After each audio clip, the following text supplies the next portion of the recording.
భారతీయ ఛానల్కి స్వాగతం. జై శ్రీరామ్. బీహార్ సీఎం మళ్ళీ 9వ సారి నితీష్ కుమారే.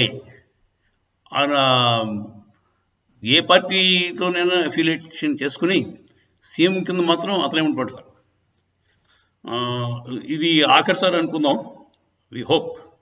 ఏమైందంటే ఇప్పుడు మొన్నటిదాకా అతను లాలూ ప్రసాద్ యాదవ్ అండ్ తేజస్వి యాదవ్ తోటి కలిపి గవర్నమెంట్ ఫామ్ చేశారు. తేజస్వి యాదవ్ డిప్యూటీ సీఎం కింద ఉండేవాడు.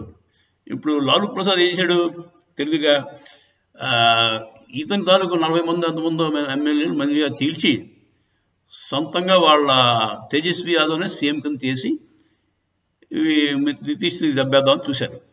ఆ విషయం పసిగట్టిన నితీష్ కుమార్ వెంటనే పరిగెట్టి బీజేపీ కూటమిలోకి వచ్చాడు. మళ్ళీ ఎన్డీఏకి వచ్చాడు. ఎన్డీఏ దగ్గరికి వస్తే వీళ్ళు యాక్సెప్ట్ చేశారు. ఇన్స్పైట్ ఆఫ్ ద ఫ్యాక్ట్ ఇన్నాళ్ళు చాలాసార్లు మోసం చేశాడు, ఇన్నిసార్లు వదిలేసి వెళ్ళిపోయాడని చెప్పి తెలిసి కూడా యాక్సెప్ట్ చేశారు. ఏం చేద్దంటే యాక్సెప్ట్ చేయడంతో పాటు వీళ్ళు కొంచెం గట్టిగానే కండిషన్స్ పెట్టినట్టున్నారు. 2 డిప్యూటీ సీఎంస్ ఉన్నారు. ఆ 2 డిప్యూటీ సీఎంస్ నితీష్ కుమార్కి బద్ధ వైరం. సో చెక్ అండ్ బ్యాలెన్స్ ఉంది. నితీష్ కుమార్ తోకజాడించడానికి లేదు. అతను బీజేపీ చెప్పు చేతుల్లోనే ఉండవలసిన అవసరం ఉంటుంది. తర్వాత ఇప్పుడు ఈ మన పార్లమెంట్ ఎలక్షన్స్ ఉన్నాయి కదా, అవి ముందు అవుతాయి. తర్వాత అసెంబ్లీ ఎలక్షన్స్ వాళ్ళకి 25లో అవుతాయి. పార్లమెంట్ ఎలక్షన్స్లో నితీష్ కుమార్ వీళ్ళతో ఉండడం వల్ల కొన్ని లాభాలు ఉన్నాయి. మొట్టమొదటిది ఐఎన్డీఏ కూటమికి దెబ్బ. ఎలాగా అంటే ఇప్పుడు మన ఫస్ట్ ప్రప్రథమంగా ముందు లీడ్ చేసి నేనున్నాను మీకు అని చెప్పి నడిపించింది నితీష్ కుమార్ గారే. ఫస్ట్లో పాట్నాలోనే ఐఎన్డీఏ కూటమి ఫస్ట్ మీటింగ్ ఆయన జరిగింది.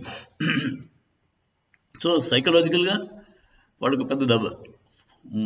మొదలెట్టినాడే బయటికి వెళ్ళిపోయి ఎన్డీఏతో కలిశారు. సో అది పోయింది. తర్వాత కాంగ్రెస్ వాళ్ళు పాపం ఇంకోటి మహారాష్ట్రలో కూడా దెబ్బ అయిపోయింది. ఎందుచేతంటే మహారాష్ట్రలో వాళ్ళు ఏమనుకున్నారంటే బేసిక్గా ఉద్ధవ్ ఠాక్రే వాడు ఏదో ఉద్ధరిస్తాడని ఉద్ధవ్ ఠాక్రే ప్లస్ ఏమో ఎన్సీపీ అతను శరద్ పవార్ వాళ్ళిద్దరిని పట్టుకుని మహారాష్ట్రలో దూసుకెళ్ళిపోదాం అనుకున్నారు. కాకపోతే తర్వాత తెలిసింది ఏంటంటే వాళ్ళకి ఉద్ధవ్ ఠాక్రే అంత దమ్ము లేదు. షిండే వర్గానికే, షిండే శివసేనకే కొంచెం ఎక్కువ ఫాలోయింగ్ ఉన్నట్టు కనిపిస్తాం. అలాగే శరద్ పవార్ నుంచి అజిత్ పవార్ చెల్లిపోయి బీజేపీలో చెప్పాడు. అజిత్ పవార్ అంటే అతని అన్న కొడుకోవాడు. సో అతను యంగ్ అండ్ డైనమిక్ బెటర్. అంటే శరద్ పవార్ అంత ఓల్డ్ కాదు.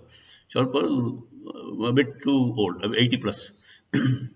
సో ఇదండి సిచ్యువేషన్. అక్కడ హిందూ బెల్ట్లో అక్కడ దెబ్బైంది, ఇక్కడ బీహార్లో దెబ్బైంది ఇండి కూటమి. సరే, సో దానివల్ల అదే ఇండి కూటమికి డిసడ్వాంటేజ్. ప్లస్ ఎన్డీఏకి ఏంటి లాభం, బీజేపీకి ఏంటి లాభం అంటే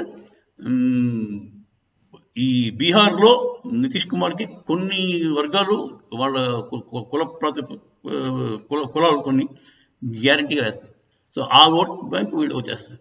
పైగా వాళ్ళకి రామ్ విలాస్ పాస్వాన్ కొడుకు చిరాగ్ పాస్వాన్ వాళ్ళంతా వాళ్ళు కలిసి ఉన్నారు. సో ఇలాగా ఈ కులాల వర్గంగా వాళ్ళకి ఓట్ బ్యాంక్ బాగానే కనపడుతుంది. So number of MP seats గ్యారెంటీగా బాగా గెలుస్తారు బీహార్లో అని అనుకుంటాను. ఇదొక అడ్వాంటేజ్. సో అది వచ్చిన తర్వాత బీహార్ ఎంపీ ఎలక్షన్స్ అయిన తర్వాత 90% పాసిబిలిటీ ఏంటంటే నితీష్ కుమార్ని పక్కకు చేయడానికి అవకాశం ఉంది. ఎందుకంటే జేడీయూ నుంచి కూడా, అంటే లాలూ ప్రసాద్ యాదవ్ నుంచి కూడా చాలామంది బీజేపీలో జాయిన్ అవుదామని ట్రై చేస్తారు. సో అది కానీ జరిగితే ఇండిపెండెంట్గా బీజేపీ ఇండిపెండెంట్గానే వాళ్ళ సొంత సీఎం పెట్టేసుకుంటారు. నితీష్ కుమార్ని దింపేస్తారు. నితీష్ కుమార్ని దింపవలసిన అవసరం ఏమిటి అని మీరు అడగచ్చు. ఆయన 20 ఏళ్ళు బట్టి చేస్తున్నాడు. అంటే పెద్దగా అభివృద్ధి చెందలేదు బీహార్. మీరు ఇప్పటిదాకా మీరు గమనించి ఉంటారు, మనకు వర్కర్స్ అందరూ కూడా బీహార్ నుంచి వస్తారు. టాప్ యూనివర్సిటీలు వస్తారు, ప్లంబర్స్ వస్తారు, హెయిర్ కటింగ్ వాళ్ళు వస్తారు, అందరూ కూడా బీహార్ నుంచి వస్తారు. అక్కడ ఉపాధి లేకే కదా బయట తెస్తారు వర్కర్స్.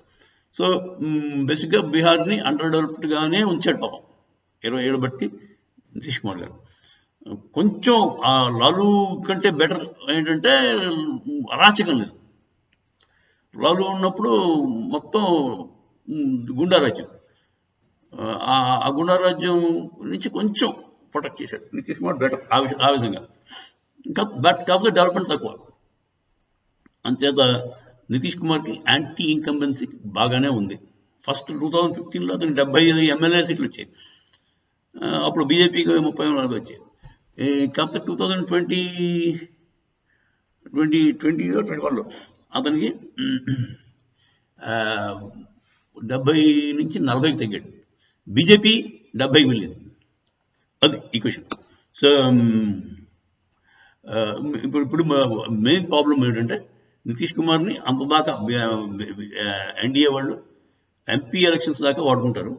ఆ తర్వాత అంటే మళ్ళీ అతని పని పాపం ఇబ్బందిలో పడవచ్చు నితీష్ కుమార్ గారు.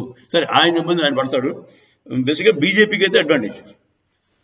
ఎంపీలో ఇతను వాడుకుంటారు, ఎమ్మెల్యేస్లో మళ్ళీ ఆయన్ని తప్పించి సొంత మనిషిని పెట్టుకునే అవకాశం ఉంది.